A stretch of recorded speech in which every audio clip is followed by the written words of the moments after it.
Halo teman-teman Bahas Saham, kembali lagi dengan channel Bahas Saham.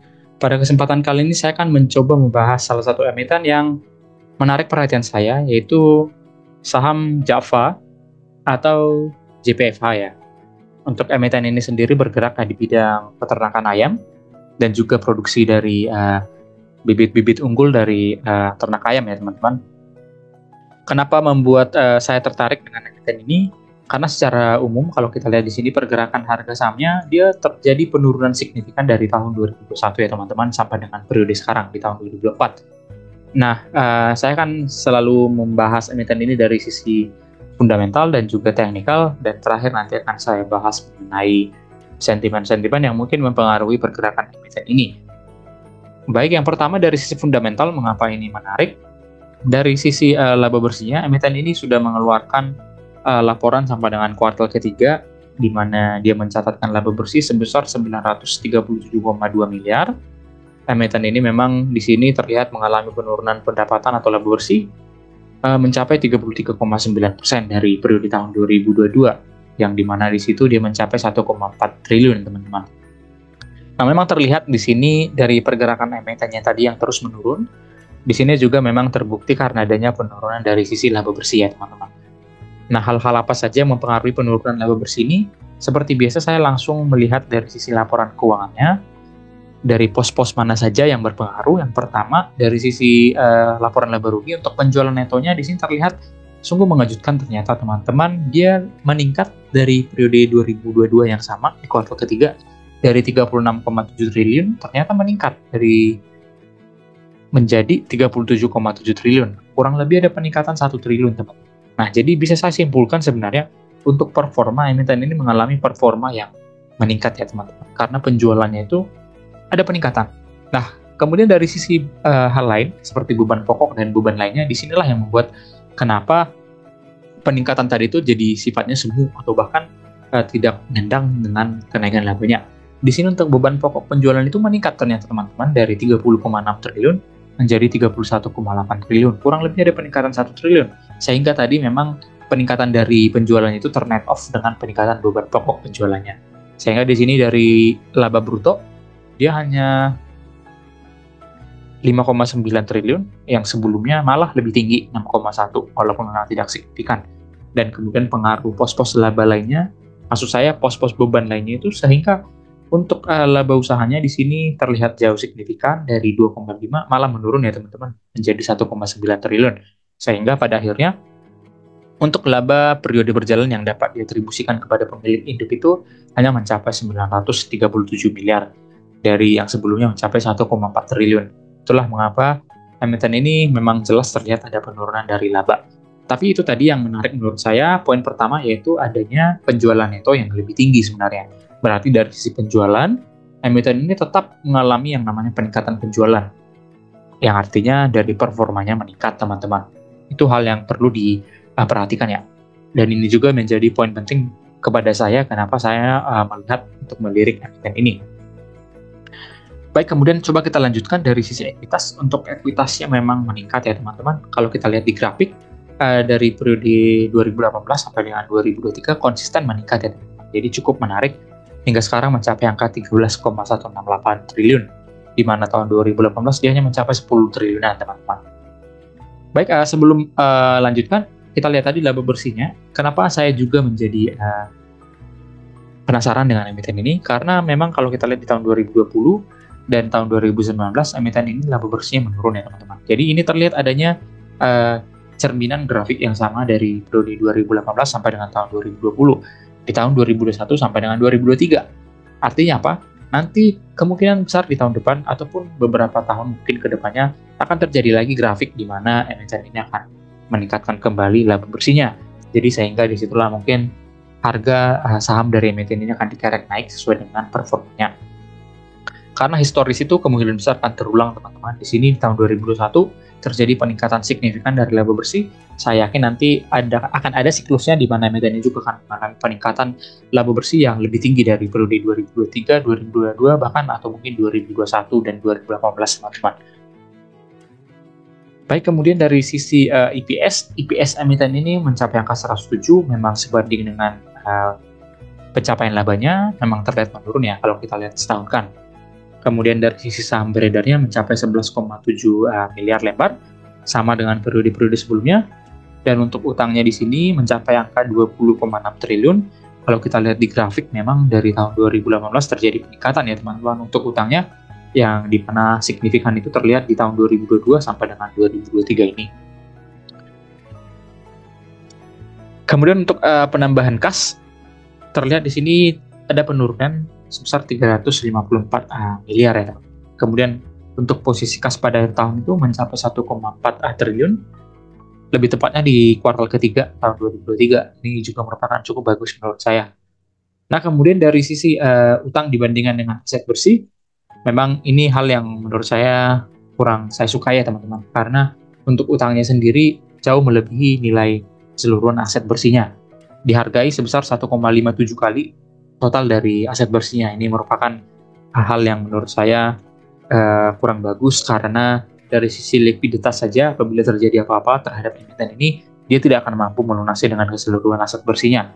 Memang bisa saja ditempuh dengan cara menerbitkan saham baru atau right issue, tapi itu bukanlah hal yang positif menurut saya. Kemudian dari sisi ROE-nya mencapai angka 9, yang memang terlihat menurun ya teman-teman dari periode-periode sebelumnya, di mana tahun 2018 saja dia mencapai angka 21%. Itu merupakan cukup fantastis. Tapi bisa saja memang karena penurunan labanya. Baik dari data laporan keuangan tadi, ada beberapa hal yang bisa disimpulkan. Yang pertama, pada saat saya membuat video ini, harga emiten ini di angka 1085. Sehingga di sini terlihat untuk harga 1085, PBV yang diperoleh itu sebesar PBV 1 sudah dihargai memang normal menurut saya. Dan kemudian untuk PER-nya juga sudah PER normal atau wajar di angka 10. Jadi kalau kita lihat secara book value-nya emiten ini seharusnya dihargai di 1122, dan secara PER wajarnya di angka 10 itu secara fundamental itu di angka 1065. Jadi angka yang seharusnya diraih berdasarkan data kondisi laporan keuangan ataupun performa di kuartal ketiga itu sebesar 1094 untuk harga saham per lembarnya. Memang untuk harga sekarang di 1085 dia hanya memiliki potensial gain sebesar 0,86 atau cuma 1%. Jadi memang sudah mencerminkan harga dari fundamentalnya teman-teman. Tapi yang menarik adalah analisis selanjutnya dari harga historis ya teman-teman. Nah, ini yang perlu saya tekankan untuk PBV dan PER historis. Di sini saya akan coba jelaskan. Kalau kita perhatikan di sini teman-teman, untuk PBV dan PER historisnya itu dia selalu dihargai di angka jauh di atas angka 1 untuk PBV wajar, dan juga PER 10. Jauh di atas PER 10. Seperti misalnya ini di tahun 2018 dia pernah dihargai di PBV 2,2 malah, dan juga di 2,3 di tahun 2019. Dan PER-nya juga di tahun 2020 bahkan dihargai di angka 15 ya. Dan di tahun 2019 juga di angka 14. Nah, itulah saya katakan untuk PBV dan PER di tahun 2023 ini, pada saat harga sahamnya di angka 1085 itu saya rasa memang sudah cukup jauh dari harga yang historis ya teman-teman. Jadi di sini saya simpulkan untuk PBV wajarnya itu berada di angka 1,7 dan PER wajarnya di angka 12. Dan dengan saya menyimpulkan di sini harga wajar yang bisa diraih dengan mempertimbangkan faktor historis itu di angka 1645. Dan tentunya apabila dia menuju ke harga ini, kita memiliki potensi gain sebesar 52% atau harga gain. Ini merupakan potensi yang cukup baik menurut saya teman-teman, dan bisa saja memang diraih ke sana, yang nanti mungkin saya akan jelaskan dari sisi teknikal ya teman-teman. Dan nilai MOS-nya juga cukup menarik di angka 30%. Jadi saya rasa penurunan harga itu sudah memiliki risiko yang rendah dari harga 1085 ya teman-teman. Nah, saya lanjutkan dari sisi teknikal. Untuk teknikal emiten ini memang saya rasa sudah terlihat adanya penurunan signifikan ya teman-teman dari tahun 2021. Di bulan Mei di sini kita lihat penurunan itu terus terjadi sampai dengan periode sekarang 2024 Februari. Nah, yang pertama untuk emiten ini karena dia sudah terus mengalami penurunan, dan saya rasa di sini titik support 1000 menjadi support kuat ya teman-teman, karena dia pernah mengalami pemantulan harga di tahun 2014, di tahun 2017, dan juga di tahun 2020 pada saat pandemi. Jadi dan satu lagi di tahun 2023 bulan 4. Jadi saya rasa angka 1000 ini sudah menjadi titik support kuat ya teman-teman. Dan di sini memang terlihat setelah dia menyentuh harga di kisaran 1.400, terjadi penurunan lagi secara minor trend menuju angka 1.000. Dan kalau memang nanti di angka 1.000 dia melanjutkan penurunan lagi dari 1.085 sekarang menuju harga 1.000, saya rasa di sini terlihat adanya pattern double bottom ya teman-teman. Di sini angka 1.000 itu akan terkonfirmasi lagi apakah akan memantul menuju ke harga kurang lebih di angka 1.300-an.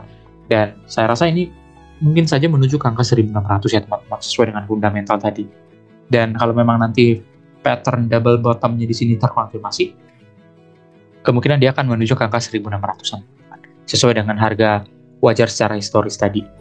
Dan perlu kita ketahui juga teman-teman, untuk emiten ini saya yakin ini sudah oversold ya teman-teman. Dia sudah mengalami penurunan secara signifikan ini.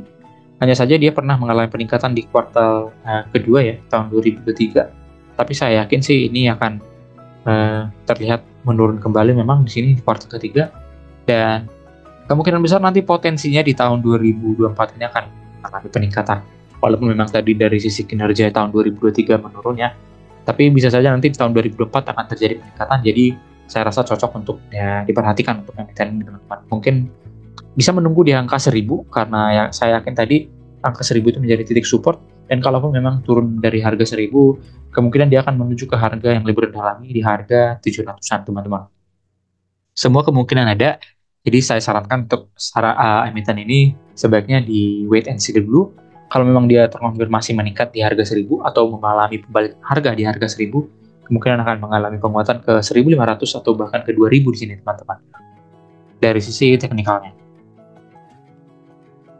Baik dari sisi news atau sentimen positifnya, untuk emiten ini kita tahu bersama-sama bergerak di bidang consumer ya teman-teman.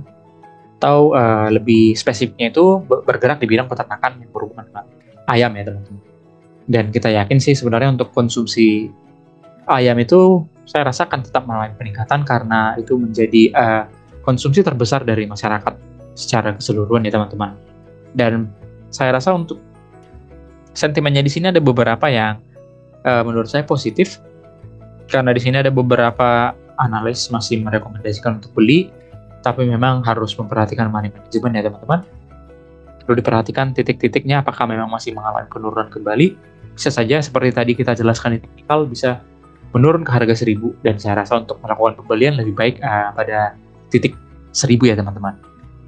Dan kemudian untuk emiten ini dari sisi dividennya rutin membagikan dividen, dan dengan harga sekarang di 1.085 dia masih memiliki dividen yield sebesar 4,6% ya teman.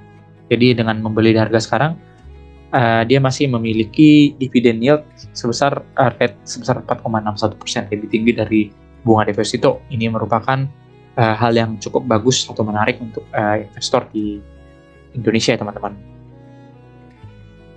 Tentunya dengan posisi laba yang sama dengan periode sebelumnya, dan juga payout ratio-nya yang kurang lebih di angka 40 ya teman-teman. Jadi bisa saja mungkin terjadi laba yang tipis menyentuh ataupun menyamai laba tahun 2022, dan saja nanti untuk dividen yield-nya bisa dipertahankan di angka 4%, yang tentunya masih lebih bagus dari counter rate deposito pemerintah teman-teman.